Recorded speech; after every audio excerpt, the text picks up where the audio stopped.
আসসালামু আলাইকুম। আমাদের আজকের রেসিপি তেলাপিয়া ফিশ ফ্রাই। আজ দেখাবো মাছটা কি মশলা দিয়ে কতক্ষণ ম্যারিনেট করে রাখলে ফিশ ফ্রাইটা বেশি মজার হবে এবং মাছটা কিভাবে ভাজলে ওপরটা ক্রিস্পি আর ভেতরটা সফট হবে। ভীষণ মজাদার এই ফিশ ফ্রাই যারা মাছ খেতে চায় না তাদেরও অনেক বেশি ভালো লাগবে। ভালো লাগলে প্লিজ একটা লাইক দিয়ে আমাকে সহায়তা করবেন অনেকের কাছে পৌঁছাতে। চলুন তাহলে মূল রেসিপিতে চলে যাওয়া যাক। এখানে দুটো মিডিয়াম সাইজের আস্ত তেলাপিয়া মাছ নিয়েছি। মাছটা কেটে ধুয়ে ভালোভাবে পরিষ্কার করে নিয়েছি। গোটা মাছ ফ্রাই করার ক্ষেত্রে মাছের দুই পাশে অবশ্যই 2-3 জায়গায় একটু চিড়ে নিতে হবে, যাতে মাছের ভেতরে মশলাটা ভালোভাবে ঢুকতে পারে। চলে যাচ্ছি মাছটা ম্যারিনেট করতে। 1 টেবিল চামচ করে হলুদ, মরিচ ও ধনিয়ার গুঁড়ো নিয়েছি। দিচ্ছি 1 চামচ করে আদা, রসুন ও জিরা বাটা।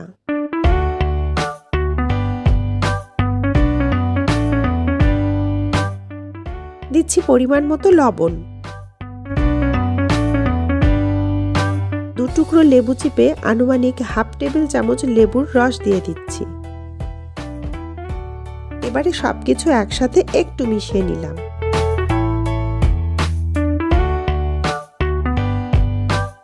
দিয়ে দিচ্ছি 1.5 টেবিল চামচ সরিষার তেল। আবারও মশলাটা মিশিয়ে নিচ্ছি। ঝাল লবণটা যার যার পছন্দ অনুযায়ী কম বেশি করে নিতে পারবেন। মেখে রাখা মশলাটা একটি ছোট বাটিতে তুলে রাখলাম।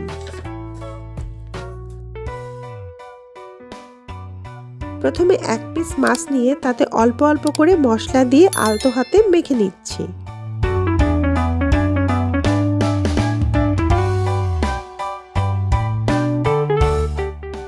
একই পদ্ধতিতে উল্টো পাশও মেখে নিতে হবে।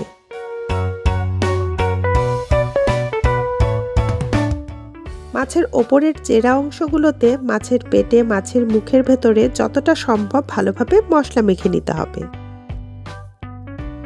মেরিনেশনটা ভালো হলে ফিশ ফ্রাইটার টেস্টও সুস্বাদু হবে। একইভাবে আরও একটি মাছ ম্যারিনেট করে নিয়েছি। এবারে আসি আসল কথায়।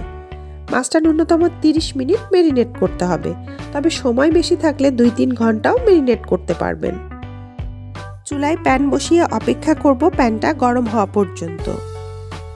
প্যানটা গরম হয়ে আসলে তাতে দিয়ে দিচ্ছি 3 টেবিল চামচ সরিষার তেল ও 3 টেবিল চামচ সয়াবিন তেল।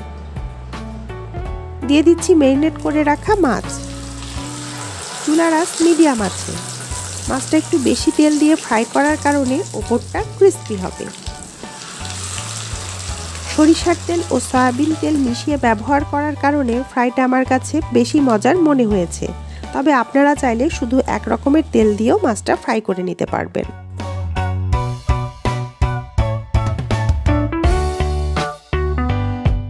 খুব আলতোভাবে এবং সাবধানে মাছটা উল্টে দিচ্ছি।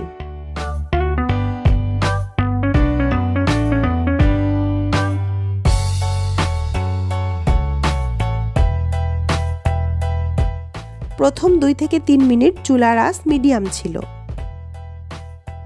এবারে চুলার আঁচটা মিডিয়াম লো করে দিতে হবে। এই অবস্থায় আরও 3-4 মিনিট ফ্রাই করার পর আরও একবার সাবধানে উল্টে দিলাম। চুলার আঁচ লো করে আরও 2-3 মিনিট ভেজে নিলে তৈরি হয়ে যাবে দারুণ স্বাদের তেলাপিয়া ফিশ ফ্রাই। আপনারা চাইলে একই পদ্ধতিতে যে কোনো মাছ ফ্রাই করে নিতে পারবেন।